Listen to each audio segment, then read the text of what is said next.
Abra sua Bíblia em Atos, capítulo 2. Atos, capítulo 2. Deixe-me, antes de fazer a leitura, trazer à memória dos irmãos tão importante colocação para que nós possamos dar início a essa leitura. Nós vamos ler, meus irmãos, o primeiro sermão pregado na era cristã. O primeiro sermão pregado pelo apóstolo Pedro. A igreja se institui aqui no capítulo 2 de Atos. A partir deste, outros sermões se seguiram. Já há muito tempo eu estava pensando, quando terminasse a exposição do Evangelho de João, vinha-me à mente, utilizar o livro de Atos, apenas os sermões que nós encontramos neste livro. E eu peço que os irmãos orem por isso, para que Deus nos ajude a usar essa parte das Escrituras, pelo menos essa a minha intenção. Foi nisso que meditei esses dias agora, neste primeiro sermão de Pedro. Foi um sermão tão impactante, este que nós vamos ler nesta hora, que isso deu início à igreja. E 3.000 pessoas, diz o texto, quase 3.000 pessoas, foram penetradas pela palavra de Deus. Os seus corações foram perfurados pela palavra de Deus. A palavra entrou como uma espada cortante, levou aquelas pessoas para uma convicção de pecado tremenda. Nunca mais foram as mesmas pessoas. O que foi que eles ouviram? Nós vamos ler nesse instante. Mesmo assentados, acompanhe a leitura que faremos a partir do versículo 22.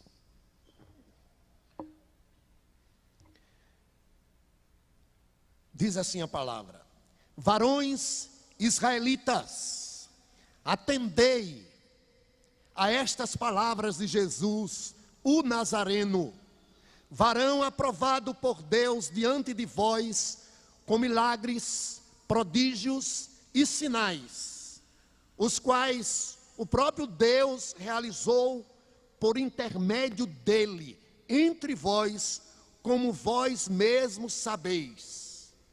Sendo este, Jesus, entregue pelo determinado desígnio e presciência de Deus, vós o matastes, crucificando por mão de iníquos, ao qual, porém, Deus ressuscitou, rompendo os grilhões da morte, porquanto não era possível fosse ele retido por ela.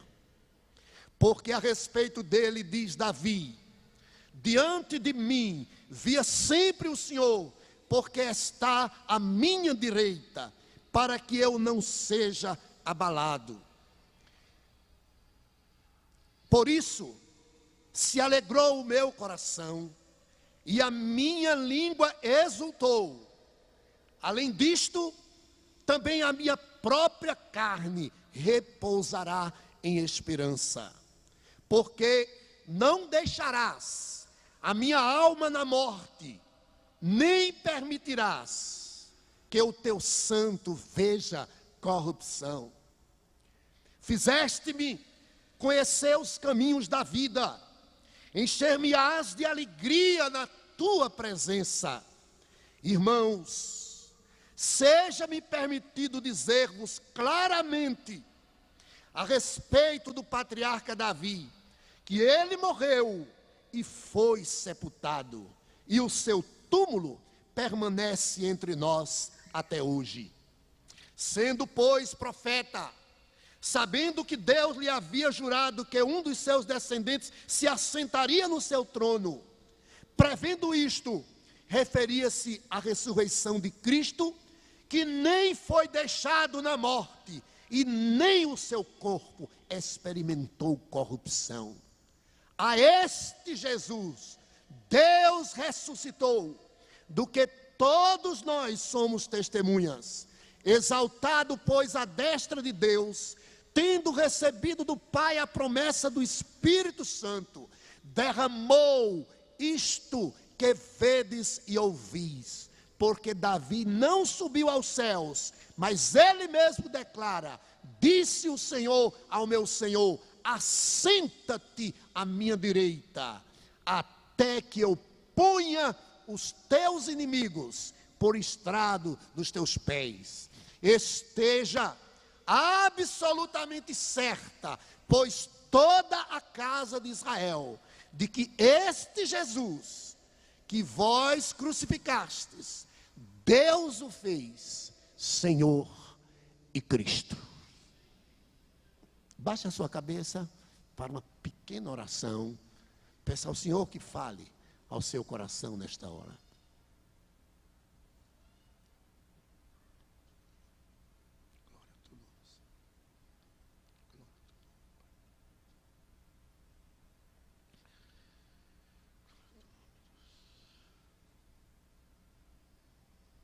Amado Deus, nosso Pai, em nome do Teu Filho amado, Jesus Cristo, Senhor, nós estamos totalmente dependentes, todos nós nesta hora, tanto para a transmissão da Tua Palavra, como para a recepção da mesma. Todos nós aqui carecemos do Senhor. Ajuda-nos nesse instante. Fala aos nossos corações, quebranta-nos na Tua presença. Ó Deus, toca em cada um daqueles aos quais o Senhor tem, ó Deus, o propósito de nesta noite tratar, que o Senhor possa, com a Tua graça, com o Teu poder, alcançar o coração desta congregação, alcançar o meu coração, que careço também de ouvir a Tua voz. Ó Senhor, perdoa os nossos pecados, nós te pedimos mais uma vez, para que nós possamos contemplar, além da mera letra, que nós possamos contemplar ao Senhor nesta hora, através da Tua Palavra, em nome de Jesus e para a glória dEle. Amém. Como disse, nós estamos diante do primeiro sermão pregado em Jerusalém, poucos dias após a crucificação do Senhor Jesus Cristo. Nós estamos aqui há 50 dias depois da Páscoa. O Senhor Jesus Cristo, a Páscoa fez parte dessa festa da última semana do Senhor antes da cruz. Aí, então, na semana da cruz, então, 50 dias após a comemoração da festa da Páscoa, se deu um fato histórico no mundo, precisamente em Jerusalém, mas que trouxe consequências para todos os povos, o que se deu ali. Foi o cumprimento da profecia de Joel, acerca da descida do Espírito Santo. Isso está registrado a partir do início do capítulo 2. O Senhor Jesus Cristo havia prometido aos seus, à sua igreja, que derramaria sobre eles o seu Espírito de forma efusiva, abundante. Seriam batizados com o Espírito Santo, dando assim, por assim dizer, inaugurando assim a era messiânica, a era do ministério de Cristo, através da sua igreja. Isso foi algo tremendo, porque aconteceu com manifestações sobrenaturais. Foi algo tremendo que atingiu os cristãos que havia naquela época, um total de 120 crentes, diz aqui o texto, que estavam reunidos. Não eram todos os cristãos que havia. A Bíblia vai dizer, lá na carta aos Coríntios, que Jesus foi visto por mais de 500 irmãos. Mas em Jerusalém, nesse momento, 120 estavam reunidos. Quando de repente a Bíblia diz, não é, que o Espírito Santo desceu sobre eles. Foi um período muito importante em que se deu essa pregação de Pedro, porque havia ali milhares de pessoas que tinham ido para Jerusalém para participar daquela festa ali que acontecia, de colheita, de celebração. Portanto, as festas religiosas que havia instituídas na legislação levítica, no Antigo Testamento, elas eram sombras, elas eram representativas de algo muito maior que Deus faria na vida do seu povo. A Páscoa, por exemplo, ela lembrava a saída do povo de Deus lá do Egito, quando aquele povo, né, passou a pé enxuto, depois de o Senhor os livrar da morte. Tanto da morte, pelo anjo da morte que passou, e aí eles celebraram aquela festa, o anjo da morte passou por cima deles, não os atingiu, como também da libertação ali do Egito, passando o mar vermelho a pé enxuto. A Páscoa foi para eles se lembrarem desse grande livramento que o Senhor os deu. Mas o Senhor Jesus Cristo realiza a festa da Páscoa pela última vez, na noite que foi traído. E ele, no lugar da Páscoa, colocou a ceia do Senhor, que é um memorial que relembra a libertação incomparavelmente maior, que é a libertação dos pecados, e não simplesmente de um império material, humano. Então, foi algo glorioso. As outras festas, que eram festas de gratidão também, pela providência do Senhor em prover o sustento, tudo isso fala de certa forma de Cristo, que é a maior provisão de Deus para a raça humana. Então ali tinha milhares de pessoas. Foi importante que aquilo acontecesse naquele dia, para impactar um número maior de pessoas. E quando eles contemplaram aquilo, a Bíblia diz que ele descia línguas como de fogo, não eram língua de fogo, mas como de fogo, e pousavam sobre aqueles cristãos, e a Bíblia diz que eles profetizavam, que eles falavam da glória de Deus, eles adoravam o Senhor, e aquelas pessoas ficaram assim, impressionadas com aquilo que estava acontecendo, ficaram atônitas. O que será isso? Essas pessoas estão embriagadas. Então Pedro vai tomar a palavra para explicar àquelas pessoas o que estava se passando. O verso não lido, né? O verso 12, diz que todos, veja aí o verso 12, todos atônitos e perplexos, interpelavam uns aos outros: que quer dizer isto? Outros, porém, zombando, diziam: estão embriagados. Veja, as reações foram diversas em relação àquilo ali, mas o que chamou mais atenção daquelas pessoas foi justamente aquilo que não deveria ter acontecido, porque tudo que está acontecendo ali naquele momento é para nos chamar a atenção para a pessoa de Jesus.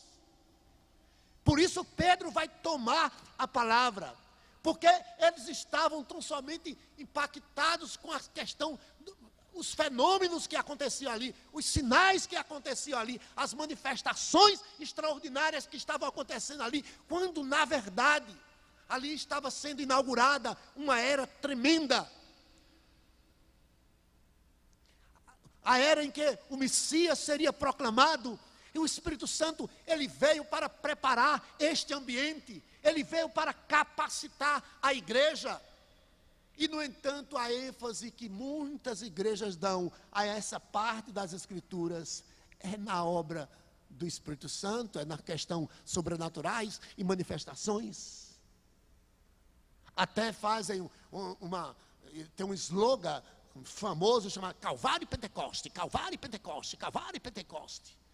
Então, tudo o que aconteceu, o Espírito Santo ele veio para glorificar a Cristo, é para chamar a atenção do Senhor Jesus e a mensagem que este tem de salvação.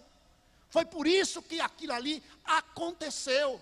Não era para chamar a atenção para os fenômenos, mas para o Salvador, para Jesus. Então Pedro toma a palavra. Então ele diz, no versículo 14, que ele se levantou, Pedro com os 11, e erguendo a voz, os advertiu, nesses termos, varões judeus. Olha ele chamando a atenção, veja aí na sua Bíblia, ele chamando a atenção daquelas pessoas, no verso 14. Varões judeus e todos os habitantes de Jerusalém, tomai conhecimento disto, e atentai nas minhas palavras. Preste atenção no que ele está dizendo. Atentem para as minhas palavras, disse Pedro. Quais palavras? Ele diz, estes homens não estão embriagados como vindes pensando, sendo esta a terceira hora do dia. Eles não estão bêbados, é 9 horas da manhã. Pedro está dizendo, não é a hora normalmente das pessoas estarem embriagadas. Embora aqui em Chique-Chique, não é? Eu acho que em todo canto tem, às vezes 5 horas da manhã já tem gente nas esquinas, nos bares, aí, na cachaçada. Mas isso não foi sempre assim. Bem, 9 horas da manhã, como vocês estão vendo, eles não estão bêbados não. O que aconteceu aqui é o que disse o profeta Joel. Então, veja como Pedro está chamando a atenção daquelas pessoas para introduzir a sua mensagem. É como se ele estivesse aqui apenas preparando o ambiente, né, para que eles pudessem entender, não ficar ligado em manifestações, em coisas fenomenais, que chamasse a atenção, mas eles precisavam era entender a palavra, a verdade que faria diferença em suas vidas, verdade que fez diferença na vida de Pedro. Ele vai falar de Jesus. Fôssemos dar, eu não tenho o costume de dar título a sermão, mas qual seria o título a ser dado desse sermão de Pedro aqui? Jesus, o Salvador, Jesus, o Filho de Deus, Jesus, aquele que foi enviado para salvar. É Jesus, é Jesus, é Jesus. O assunto de Pedro aqui é o assunto das Escrituras. Disse ele, são elas que de mim testificam. E o Espírito Santo veio justamente para isso, para preparar esse tempo para que a igreja pudesse pregar com poder e anunciar o Senhor Jesus Cristo, o Salvador. Infelizmente, o movimento pentecostal, que de alguma forma tem também trabalhado para o reino de Deus, tem distraído, tem havido distração e muitos se voltam mais para as questões fenomenais do que para a mensagem que Pedro traz aqui, a mensagem do Salvador. Então, Pedro começa a falar, meus irmãos, acerca daquele acontecido. Ele só está se cumprindo aí a profecia. E aquele que invocar o nome do Senhor será salvo. O que Joel falou cumpriu-se totalmente. Preste atenção. Assim como Jesus não vai nascer da Virgem Maria mais uma vez, absolutamente. O nascimento de Jesus de uma virgem foi um cumprimento de profecia. Da mesma forma, o Espírito Santo não vai ser derramado como em Pentecostes, porque aqui foi o cumprimento de uma profecia, quando o Espírito veio em plenitude sobre essa terra. Aí, Pedro, dessa forma, como que os detém ali para ouvir a palavra. Foi assim que a igreja começou. Foi com a pregação bíblica. Pedro se utiliza do Antigo Testamento, porque o Novo Testamento não estava escrito ainda. Ele se utiliza do Antigo Testamento, escrito dos profetas, escrito de Salmos, para falar de Jesus, pois ele é o assunto do Antigo Testamento. O Testamento fala do Cristo que viria, o Novo Testamento fala do Cristo que já veio e que voltará outra vez. Então, ele anuncia. E a pregação de Pedro, o seu conteúdo, né, é de exaltação ao Senhor Jesus Cristo de Nazaré, ao Messias enviado por Deus. A gente vai ver Pedro fazendo isso várias vezes aqui no livro de Atos. E não apenas Pedro, mas os outros apóstolos, evangelistas como Filipe, como Estevão. A gente vai ver Saulo de Tarso, a sua conversão, se torna o pregador aos gentios, o apóstolo aos gentios. Uma mensagem totalmente cristocêntrica. Você lê as cartas de Paulo, você vê aquelas cartas plenas das verdades acerca do Senhor Jesus. Como Paulo era extremamente grato, porque ele sabia que sua salvação e sua vocação ministerial era fruto da graça de Deus em seu favor. Então ele era muito grato ao Senhor. A mensagem, portanto, que eles pregavam era uma mensagem bíblica. Eles utilizavam as escrituras. Os profetas pregaram no poder do Senhor. Usavam a palavra de Deus. Eles, quando anunciavam, quando eles proclamavam, quando eles pregavam, eles diziam: assim diz o Senhor. João Batista começou a pregar, e ele pregava no poder do Espírito Santo. O mesmo podemos dizer de Jesus, que usou também as escrituras do Antigo Testamento para falar de verdades gloriosas acerca da salvação. Então foi algo maravilhoso, não podia acontecer diferente. A gente ouve a palavra de Deus dizendo: a fé vem pelo ouvir. E ouvir de quê? Ouvir da pregação. Da pregação de quê? Da palavra de Deus. Então é isso que Pedro está fazendo aqui. Ele está anunciando as escrituras. Ele não está falando meramente em seu nome, mas ele está falando em nome do Senhor. Ele está usando a autoridade da palavra de Deus. Ele está citando salmos, ele está citando o profeta, ele está citando as escrituras para dar base às suas afirmações. Pedro está pregando uma mensagem bíblica. O apóstolo Paulo, que foi um homem que sofreu muita hostilidade por pregar a palavra de Deus. Ele diz na sua carta aos Coríntios, no capítulo 1, nós pregamos a Cristo e este crucificado. A mensagem de Paulo, portanto, era acerca do Senhor Jesus. Ele escreve uma carta a Timóteo e diz a Timóteo: Timóteo, pregue a palavra. Quer ouçam ou deixe de ouvir, pregue a palavra. E ele ainda diz mais, que chegará um tempo em que não vão querer ouvir a palavra. Vão querer ouvir alguma coisa que os agrade. Assim aconteceu também no Antigo Testamento, onde muitos falavam dizendo em nome do Senhor que havia paz, quando não havia. Deus teve que levantar gigantes profetas como Amós, Oséias, Jeremias, Isaías, para denunciar a situação lamentável de corrupção denunciar contra o alarde dos falsos profetas.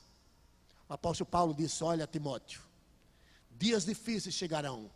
Tu, porém, meu filho, permanece naquilo que aprendeste e que sabes as sagradas letras, que pode tornar-te sábio para a salvação. Permanece na palavra, pregue a palavra, viva a palavra. Então, é isso que nós estamos vendo Pedro fazer aqui. Foi isso que os profetas fizeram, foi isso que Jesus fez, pregou a palavra. Mas infelizmente, assim como aqui, ainda hoje há pessoas que são mais entusiasmadas com questões de maravilhas, com prodígio, com sinais e por aí vai, e se perde totalmente.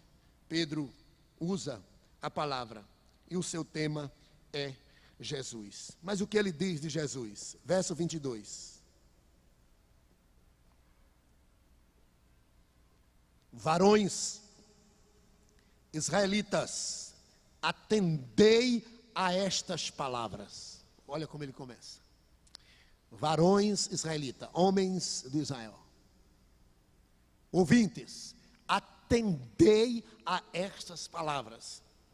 Ele segue, portanto, dizendo: Jesus, olha, Jesus o Nazareno, varão aprovado por Deus diante de vós, com milagres, prodígios, sinais, os quais o próprio Deus realizou por intermédio dele, entre vós, como vós mesmo sabeis. Vamos contemplar as Escrituras. Deixe esse livro aberto aí, bem pertinho do seu coração. Olhe como Pedro começa a falar de Jesus. Ele usa Jesus o Nazareno. Ele começa a falar da humanidade de Cristo. Aquelas pessoas, todas elas ali, note bem, fazendo parte, não é, daquela raça de judeus que tinha rejeitado o Senhor Jesus Cristo. Ele veio para o que era seu, os seus não o receberam. Eles não davam qualquer credibilidade à pessoa de Jesus, à sua mensagem. Pelo contrário, muitos tiveram Jesus como um falso profeta. O chamaram de beberrão, glutão e até de endemoniado. Jesus foi acusado de amigo dos pecadores, no sentido pejorativo. Ou seja, como se eles estivessem em conluio, do mesmo nível dos pecadores, praticando coisas corruptas, malignas, quando na verdade Jesus em tudo foi semelhante a nós, exceção feita no pecado. Ele nunca pecou. Mas Jesus, embora Pedro sabendo que Jesus é divino, é Deus, ele vai falar de Jesus primeiramente como aquele que é homem, porque Deus se fez homem e habitou entre nós. Mas eles não o reconheceram como verbo divino, e eles rejeitaram, e eles zombaram, e eles escarneceram, e eles perseguiram. Aí Pedro vai chamar a atenção dele: olha, presta atenção, Jesus o Nazareno, este homem, ele foi aprovado por Deus. Ele segue dizendo: varão aprovado por Deus diante de vós. As ideias que as pessoas tinham sobre a pessoa de Jesus eram ideias variadas. Quando dizia, é o filho de José, filho de Maria, como se fosse, é um qualquer, é um como nós. Então, alguns até tiveram ideias até nobres acerca de Jesus, mas não há como comparar o Senhor Jesus a quem quer que seja. Os melhores homens que já pisaram esse planeta, homens que a terra não era deles, Moisés, Abraão, homens santos como Samuel, como João Batista, mas nem de longe, Jeremias, Isaías ou qualquer um outro, poderemos compará-los à pessoa do Senhor Jesus Cristo. Mas ele foi confundido com Jeremias, confundido com Elias, confundido com João Batista. Não é uma confusão tão ruim, pela que foi esses homens, mas era enganosa, porque não há como comparar o Senhor Jesus Cristo a quem quer que seja. Ele é incomparável, Ele é Deus. Mas Ele se fez carne e habitou entre nós, e Ele foi aprovado pelo Pai. Como aprovado? Diz o texto, Ele foi aprovado diante de vós com milagres, prodígios e sinais. Essas obras do Senhor Jesus Cristo são chamadas inicialmente de milagres.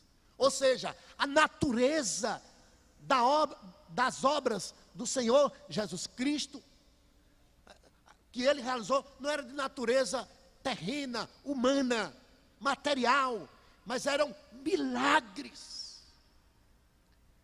E Ele diz milagres e prodígios, ou outra palavra, maravilhas.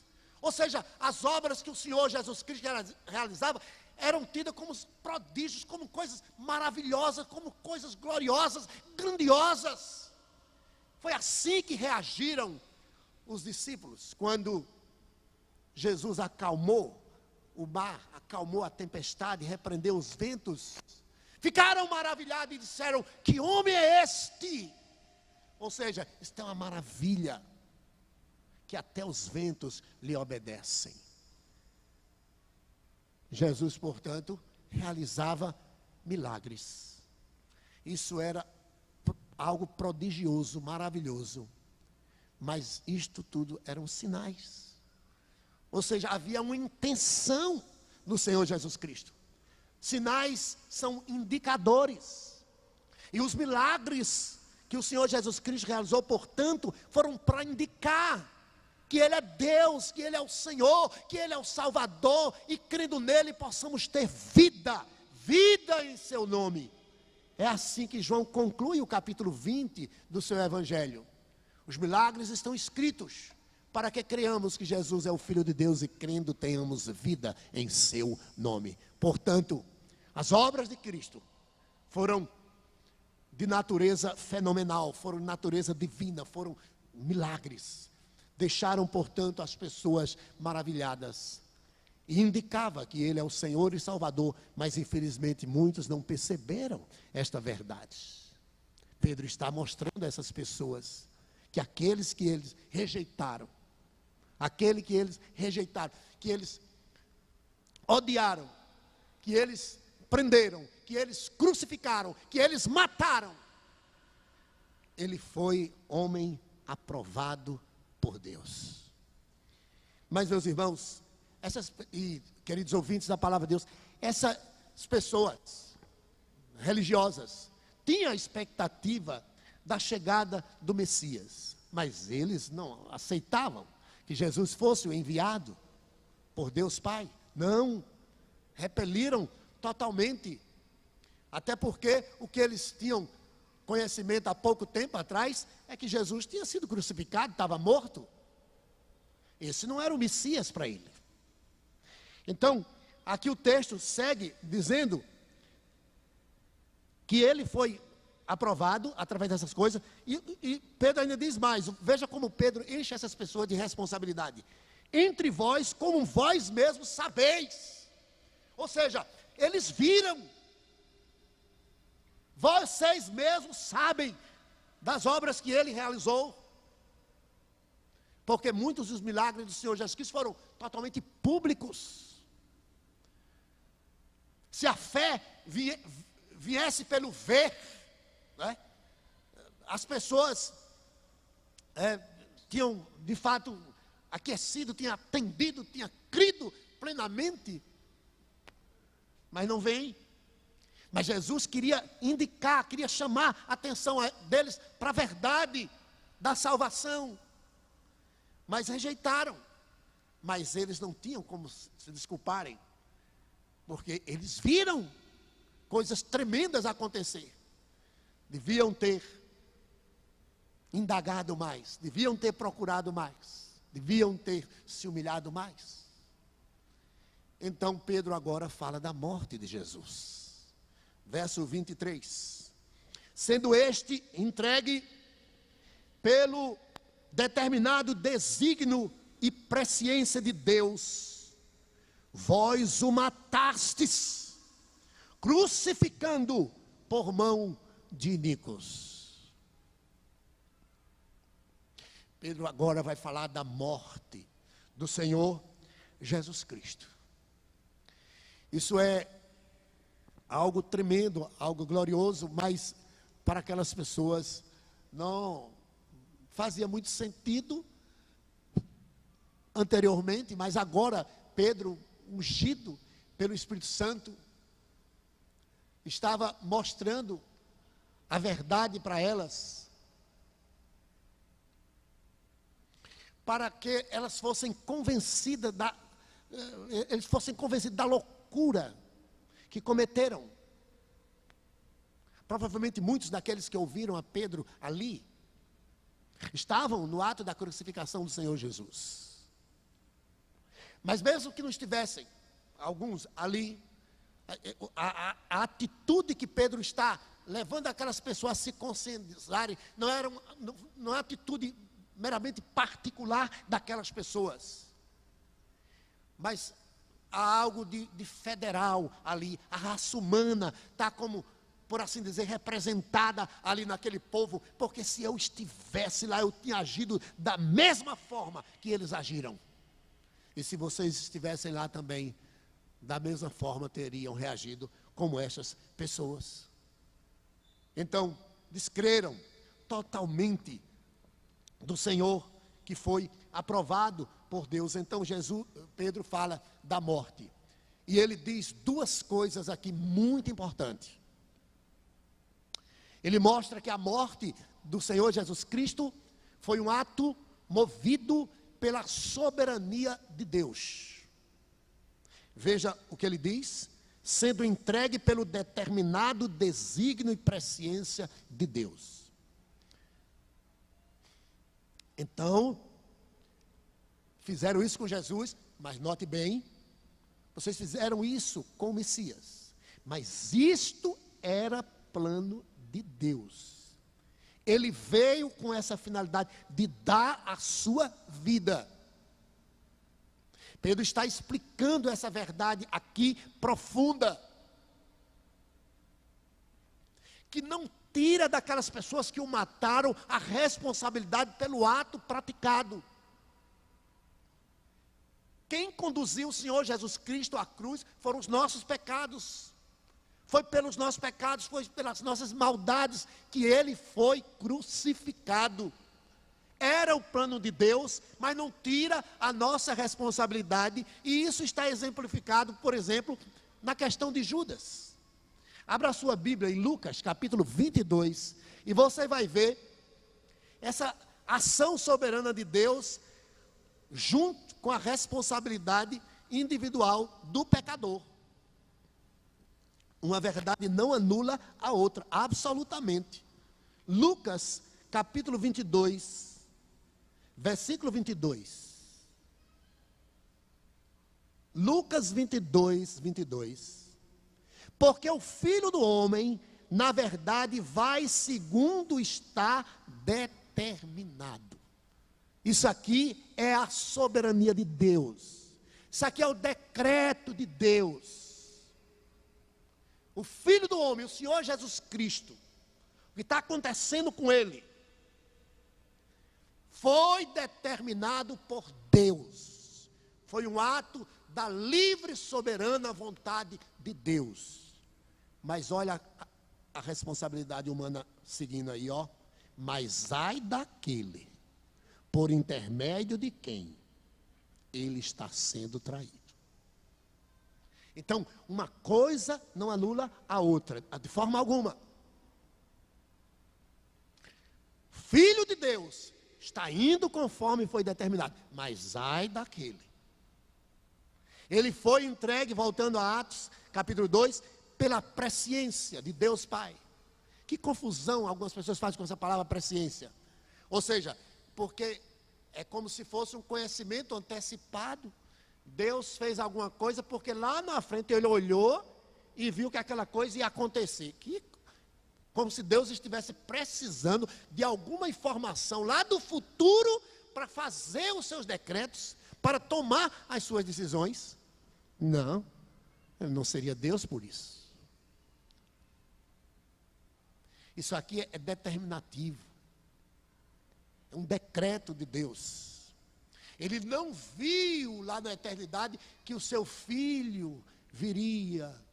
E aí ele determinou que assim acontecesse. Não. Esse é um decreto eterno dele. Antes da fundação do mundo, ele planejou a salvação do seu povo. Mas aquelas pessoas que mataram o Senhor Jesus foram totalmente responsáveis, reagiram com hostilidade com o Senhor Jesus Cristo e rejeitaram, repeliram tremendamente.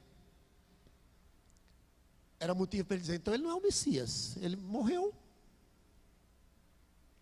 Mas Pedro continua falando de Jesus. Ele não para aí. Olha o verso 24. Ao qual, porém, contemple essa verdade aí. Ao qual, porém, Deus ressuscitou, rompendo os grilhões da morte, porquanto não era possível fosse ele retido por ela. Ele fala de Jesus, Deus que se tornou homem, que foi aprovado pelos prodígios, pelos milagres, pelos sinais, mas que foi entregue pela determinação, por presciência de Deus Pai. E eles mataram o Senhor Jesus Cristo. Para quem não tem a visão correta, isso seria uma derrota. Mas Pedro continua falando de Jesus, não parou aí. De fato, ele morreu. Mas ao terceiro dia, ele rompeu os grilhões da morte. Diz o verso 24, ao qual, porém, Deus ressuscitou, rompendo os grilhões da morte, porquanto não era possível que ele fosse retido por ela. Não era possível que a morte retesse o Senhor Jesus. Por quê? Primeiro porque o Messias havia sido prometido para a salvação. Havia um plano eterno, um plano divino de Deus Pai para salvar os pecadores.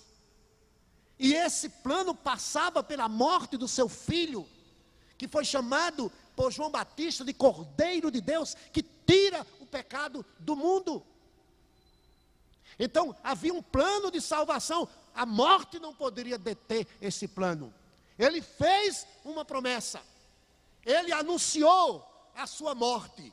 Anunciou também a sua ressurreição. E as suas palavras não poderiam ficar por terra.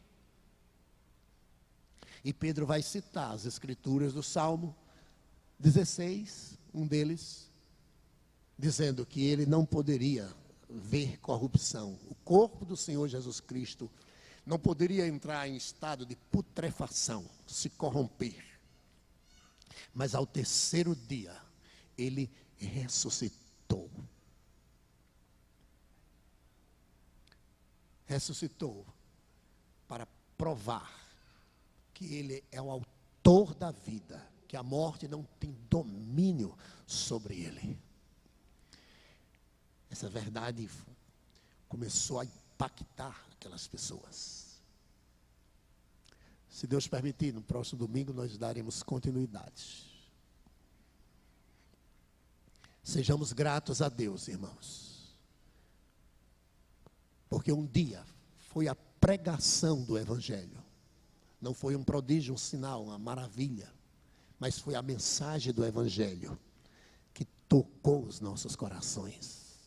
Foi a mensagem do Evangelho que nós ouvimos, que nos quebrantou, que nos humilhou e nos revelou a nossa condição de pecadores e apontou Jesus Cristo, o Filho de Deus, o Messias enviado para a nossa redenção. Você que está aqui entre nós, saiba, você também matou Jesus. Quem matou Jesus não foram os romanos, foram os judeus. Simplesmente.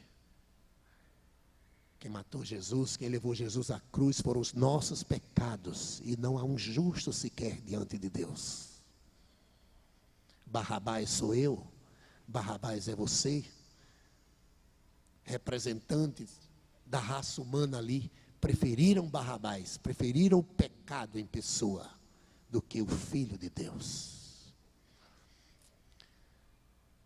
Que você possa humildemente, reconhecer a sua condição e clamar a esse Senhor Jesus Cristo. Pedro vai dizer aí mesmo: todo aquele que invocar o nome do Senhor, verso 21, será salvo.